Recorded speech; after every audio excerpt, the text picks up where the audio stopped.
Greetings, great people, or great Abyssinian people. Today, we are going to have a very serious examination of Christopher Columbus in relationship to Jamaica, because it will boil down to either Marcus Garvey or Christopher Columbus, between our hero or our enslaver.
Now, people of Jamaica, based on what we know today, do you agree or disagree that Christopher Columbus personally killed hundreds, maybe thousands of black men, women and children when he took us from Africa to Jamaica?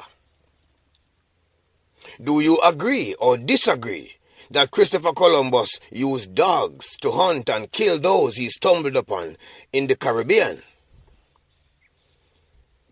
From birth, we learned that Columbus was a Christian and a great explorer. And when we looked around, the only group who strongly disagreed with that teaching was some men and women who didn't comb their hair and who was always talking or singing about Africa in a way that was opposite to what the educated one was talking about.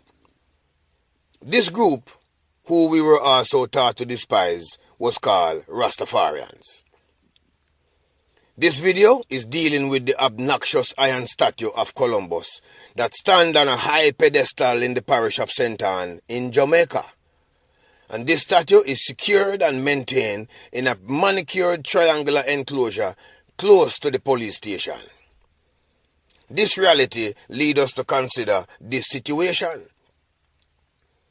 If a person or group decides, say, Adolf Hitler should be exalted, and then set about erecting his monument in the dead of night in what is now called Israel, there is very little anyone could do to stop it, since it was mounted in secret. But when the people wake up, would they just walk by the statue of Adolf Hitler? Or would the first person who see it yell out a huge cry and call on other Israelis to see what was erected by none other than Lucifer himself? The Israelis would never tolerate a statue of Hitler anywhere in what is now called Israel. Even so-called dumb animals can identify who their enemy is, and they run or fly away on sight, unless they have been domesticated by white people. So, have we forgotten what Christopher Columbus did to us? Or were we not taught the details of his so-called exploration and his alleged discoveries? The truth is, we were not taught about his violent conquests, how he ripped our families apart, took us from Africa in chains, and sold us in Jamaica for profit. We were not taught that, even though it must have been very obvious to our subconscious. So, since we have been brutalized but do not acknowledge it, how does that affect our psyche? Because it does. It influences our spirit and shapes our persona in the presence of the slave master's children. We tiptoe, crack jokes and play the fool when we are among white people. We do not step confidently. This is so disgraceful. No wonder everybody disrespect we. They disrespect us because it appears it appears that we are accepting the loss of our culture and the loss of our land to white people. Today, people in Africa have been conditioned to walk, run, and drive past a number of mounted statues as if the person represented were good to them. These offensive statues and burial sites represent white invaders who stole our land, killed our families, and destroyed our black society. But in 2015, the students of South Africa, they overcome them fear. They were frustrated living like a second-class citizen in them own land. So they decided to take matters in them own hand. They removed the obnoxious statue of Cecil Rhodes, the butcher of South Africa, from in front of them school. And this university was built in 1904 on lands stolen by Cecil Rhodes using money with him thief in Africa. His criminal associates then erected the statue, and for 111 years, his victim passed by, and all the time suffering peacefully. These students found out they had a few things in common. Then find out that them have a common colonizer, a common oppressor, a common enemy. So they united on what they had in common. Them decide say a statue of someone who robbed and killed them grandparents should not occupy any place in the town square or anywhere in the land for that matter. It wasn't right and it wasn't fair. So them take down the statue of Cecil Rhodes, and they did it without the help of them spineless ANC government. So, who was Christopher Columbus? In addition to the internet, there are books, journals, his diaries, diaries of his associates, business and insurance records, even ship maintenance record. There are also government records in Europe that detail his activities from Africa to the Caribbean and everywhere in between. And from this volume, anyone can paint an accurate picture about his life of mayhem and murder. And so far, there has been no challenge from anyone or any organization to dispute the fact that whatever job title Christopher Columbus has been given today, he must also be classified as a genocidal killer of men, women, and children. So far, no one has ever disputed the fact. No one has ever disputed the fact that he started a precedent of brutality and murder in the Caribbean. For Jamaica, the last transshipment of our people from Africa ended in 1808 when a ship named the George landed with 198 men, 176 women, and 53 children. So, since we know these undisputed facts, since we know that Christopher Columbus tortured and killed thousands of black people for profit, how can his statue be held in high esteem in a country like Jamaica with a 95% African population? A population that descended directly from those who were kidnapped, enslaved, and murdered by Columbus. How can this be? How can it be acceptable for Jamaicans to admire a man who killed black people in the thousands? Why should we honor those who devalue us? When the victim is trained to respect and value their attacker, and then does it, this individual is now sick. This individual is mentally ill. And since this reaction to an attacker is abnormal, we become confused and kill each other with little thought. Because black lives, our lives, do not matter to us. We are not even respected by our black drivers. If a white person is crossing the street anywhere in Jamaica, these black drivers draw them brake hard and allow them to cross.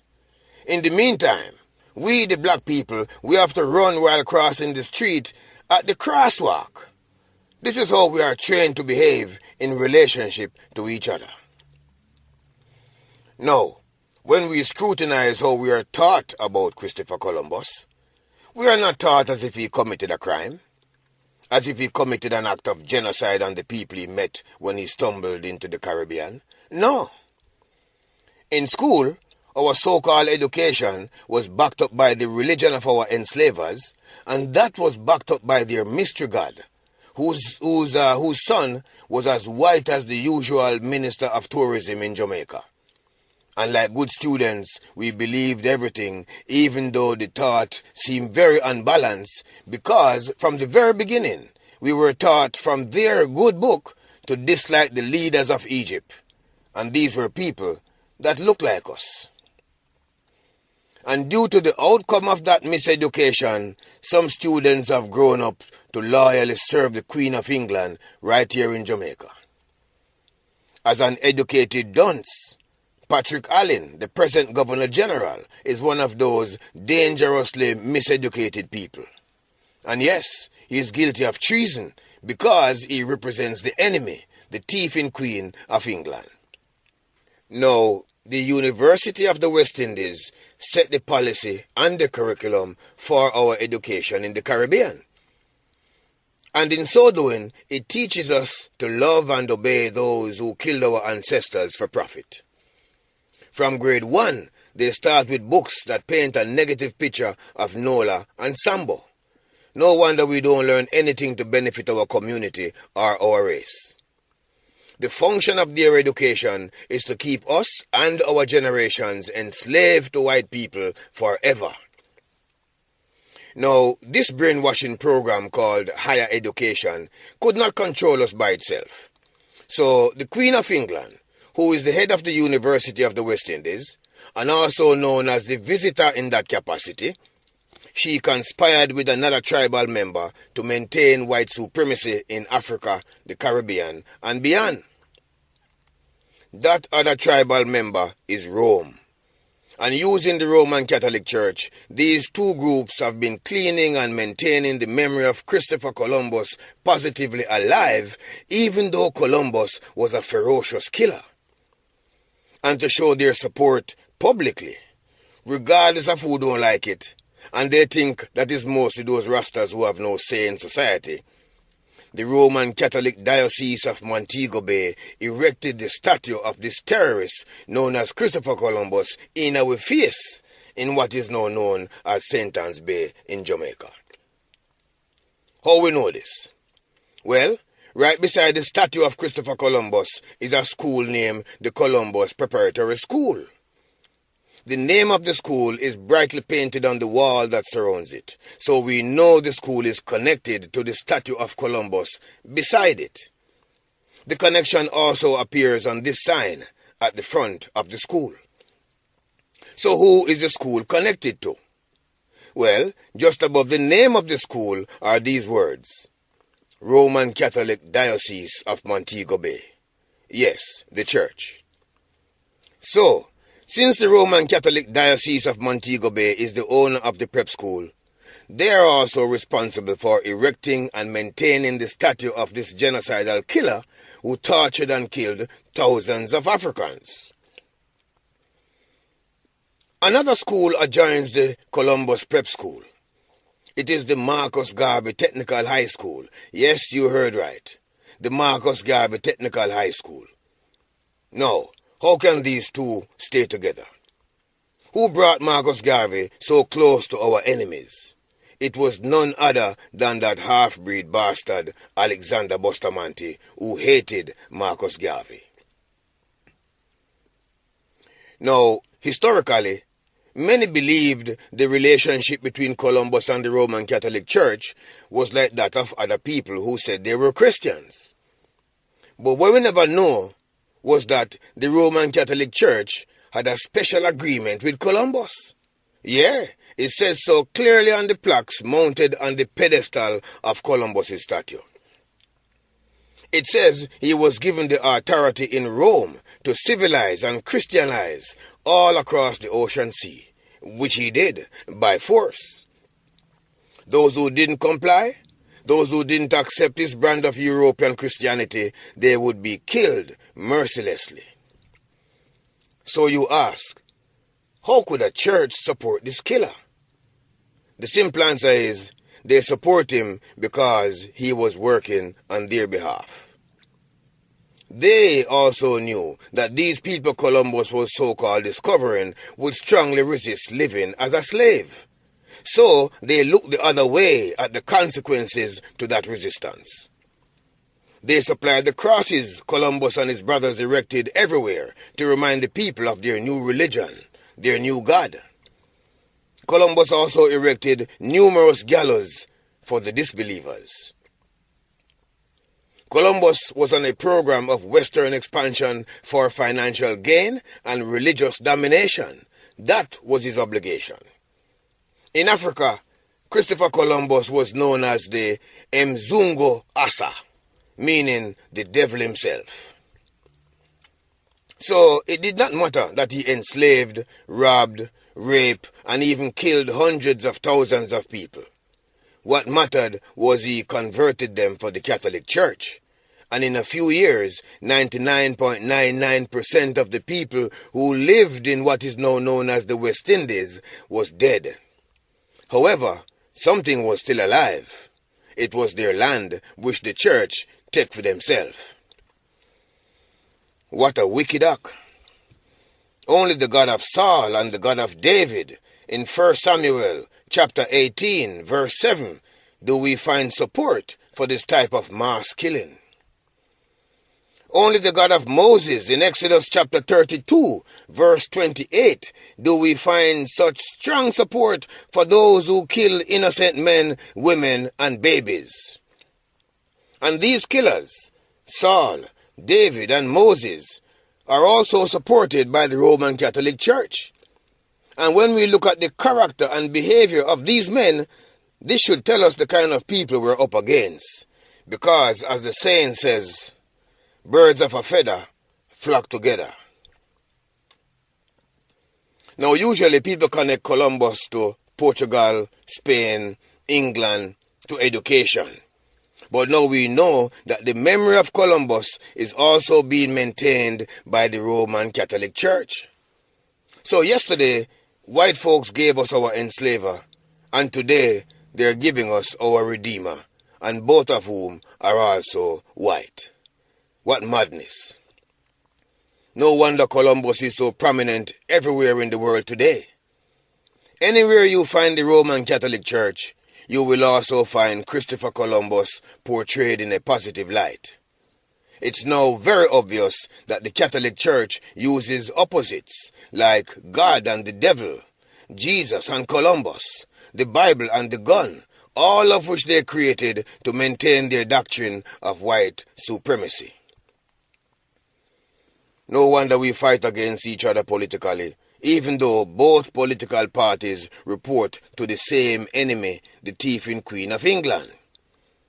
Their allegiance is to her and her descendants, and not to the people who elected them in Jamaica. What a disgrace! How much more humiliation will our leaders accept on our behalf before the world? Black people in Jamaica are fed a massive diet of miseducation and misinformation which is deeply rooted in Europe. The Queen of England, through the University of the West Indies, and the Pope of Rome, through the Catholic Church, backed up by swords, poison gas, guns, and other weapons of mass destruction, they provide continuous support for individuals like Columbus who did unspeakable harm to Africa and its people. Yet today, in the midst of that recorded history, we still flock to the Catholic Church on Sunday, and then the Catholic school on Monday. For a little country, Italy has been very successful in brainwashing us. As such, they put in place another brainwashing program directed towards our young children, aged 5 to 12 years old. This expensive brainwashing program called the Prep School caters mostly to the children of those who attended the Catholic high school, and it's working because the Prep School is full. Now, since Columbus is a hero to the school, imagine how these young black minds are being corrupted with falsehood about the man their school is named after. Imagine what they are not taught. Imagine what they don't know that others do about them. Because these poor children were not debriefed by their parents when they got home from school, they become mentally twisted. They leave school admiring a man who committed genocide against them, a man who destroyed their society in Africa. And these students will be the new leaders of tomorrow with a higher tolerance level for white people who killed us. They'll be as useless and as dangerous to the people of Jamaica as the ex-Prime Minister Hugh Shearer. Now, if you ask these students, they will say Adolf Hitler would and should never be admired in Israel. But they will also say our case is different, without being able to describe the cause of that difference. Our case is different, all right. To start, we lost over 100 million people, and that was at the beginning of our 400-year Holocaust, because there is more, hundreds of millions more. The Israelis lost 6 million. In his book, Barrel of a Pen, Ngugi Thiong'o, he says how we look at yesterday has important bearings on how we look at today in relationship to how we see the possibilities of tomorrow. And he's correct. He's correct. After school, some citizens will immigrate. However, some will remain in the island as stupid and as dangerous as they come. The present Halloween celebration is a manifestation of that stupidity and the high level of danger we have become exposed to. Some will be like Franklin Johnson, who was a senior advisor to the Minister of Education, Ronald Thwaites, who is a European. Can you imagine that? A white man in charge of our education. No wonder he chose Franklin Johnson as an advisor. Franklin Johnson, who is a half-breed, he wrote in a local newspaper published by another half-breed that CARICOM is involved in a Ponzi scheme because they are seeking reparations from Europe for enslaving us. Since a Ponzi scheme is illegal, this means he's accusing his own government of an illegality. This means that anyone from any government within CARICOM should sue him for defamation of character and make him prove him worthless Ponzi scheme theory. No wonder PNP government lose the 2016 general election to the JLP, who up to this point is just as shameful, just as inadequate to the people. Now, the mandate of the Ministry of Education, as laid out by the University of the West Indies, is to prepare some of us for entry into the labour market of our enslavers overseas, and then to groom the rest of us to maintain the island so as to serve the enslaver class when they arrive for annual vacations. Radio and television ads, they play a great role in this programming where we are told how important, valuable and necessary tourism is to Jamaica. And by the way, the tourists are always portrayed as white people. Since independence, our government have been useless to us, and as of late, they have become afraid. Afraid of the watchman working for the Queen of England and the Pope of Rome. And yes, that watchman is the Governor General, Sir Patrick Allen. Sir Patrick, he's so proud to be working for the enemy. He's so respected by his own people in a land where his boss committed numerous atrocities against the very same people. How can this be possible? Something is very wrong with this picture, very wrong. This is a mental and physical oxymoronic outcome at the deepest level. Now, the ex-Minister of Education, Ronald Thwaites, under Portia's PNP government, was not only a white man. He is also a Roman Catholic deacon. No wonder the teachings of Marcus Garvey is not taught in schools, even though our intellectuals and our academics have been calling for this. No wonder the people chased them out of town in the 2016 general elections. Now, the three most oppressive European entities that miseducate the Jamaican people today are education, religion, and politics.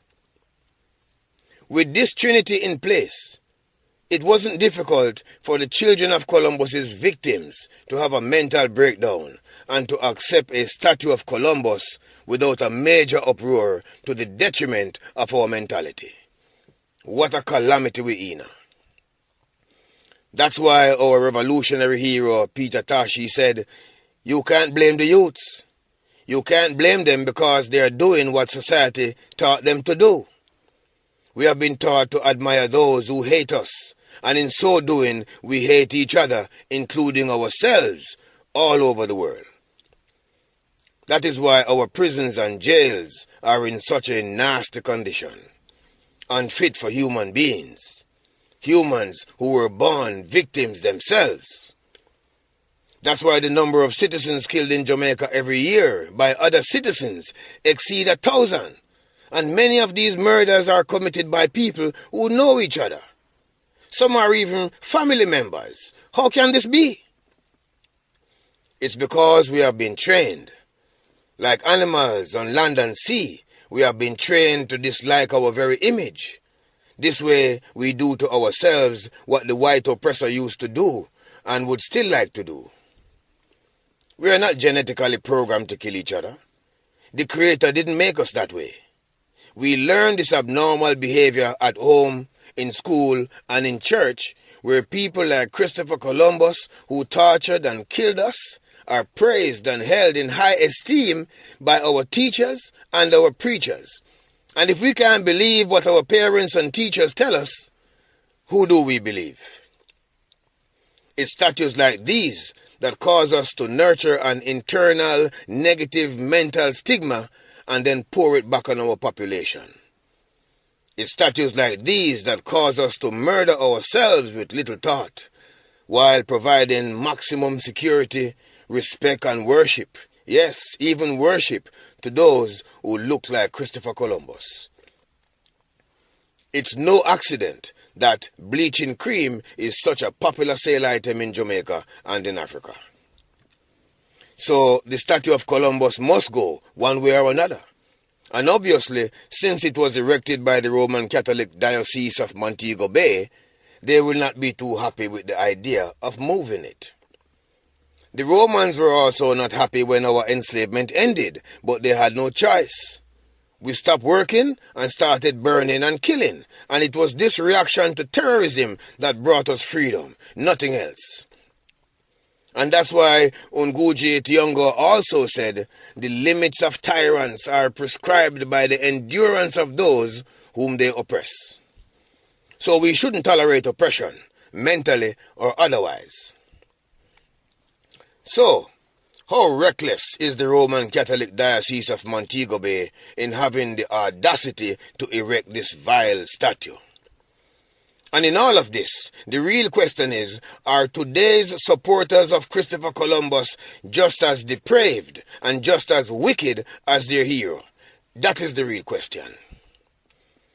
Should the people of Jamaica have anything to fear from the Roman Catholic Church for removing their famous hero from his pedestal and placing him in the wastebasket of history where he belongs? Should we have anything to fear? History teaches us that when Benito Mussolini was leaving Italy to invade Ethiopia in 1896, the Pope of Rome blessed the guns, bullets and poison gases Mussolini took with him. However, upon his arrival, Mussolini was soundly defeated by Emperor Menelik in the Battle of Adwa 120 years ago. So, if the Catholic Church comes to the defense of this most evil man, what will be the position of those other churches in Jamaica? What will be the position of the staff and of parents who have children enrolled at the prep school? And what will be the position of our government who control the security forces? So, which one of you Christians will defend Christopher Columbus in the name of Jesus?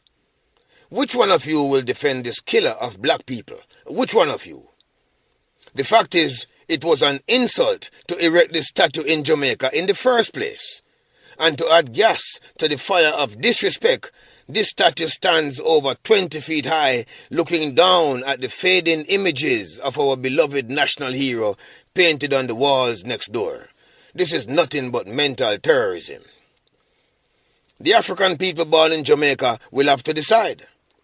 Will it be Christopher Columbus, our first national enslaver, or Marcus Garvey, our beloved first national hero?